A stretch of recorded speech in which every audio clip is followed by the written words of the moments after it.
தில் இருந்தா நான் சொல்றேன் இந்த மலையை ஏறி பாருங்க. பார்க்க செங்குத்தா 1000 அடி உயரத்துல இருக்க இந்த மலையை ஏறது அவ்வளோ எளிமையான விஷயமே இல்ல. கரணம் தப்புனா மரணம் அப்படின்ற வகையில ஏகப்பட்ட சவால்கள் இந்த ஒரு மலையில இருக்கு. இந்த மலையோட உச்சியில ஒரு சிவன் கோயில் இருக்கு. இங்க மொத்தம் 1 இல்ல 2 மலைகள் ஒட்டி இருக்கு. ஒரு மலையை சிவன் மலை அப்படின்னு சொல்லுவாங்க, ஒரு மலையை பார்வதி மலை அப்படின்னுவாங்க. பார்க்க செங்குத்தா இருக்க இந்த மலையில ஏறும் போது ஏகப்பட்ட சவால்கள் இருக்கு. முதல்ல இந்த மலையோடைய நடு பகுதியில் இருக்க பிளவு வழியா நம்ம நடந்து போகணும். ரொம்பவே ஒரு அபாயகரமான ஒரு பாதையா இருக்கும் அது.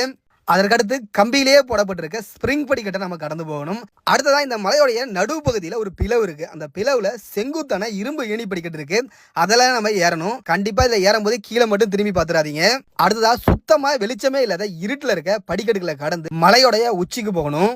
கண்டிப்பா இந்த இடங்கள்லாம் ரொம்பவே பயங்கரமா இருக்குங்க.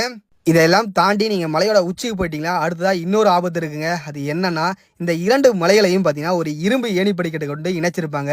அதில் நடந்து போகிற அனுபவம்லாம் அப்படி இருக்குங்க. கீழே இறங்கி கீழே திரும்பி பார்த்தீங்கன்னா 1000 அடிக்கு ஒரு மிகப்பெரிய பள்ளம் இருக்கும்.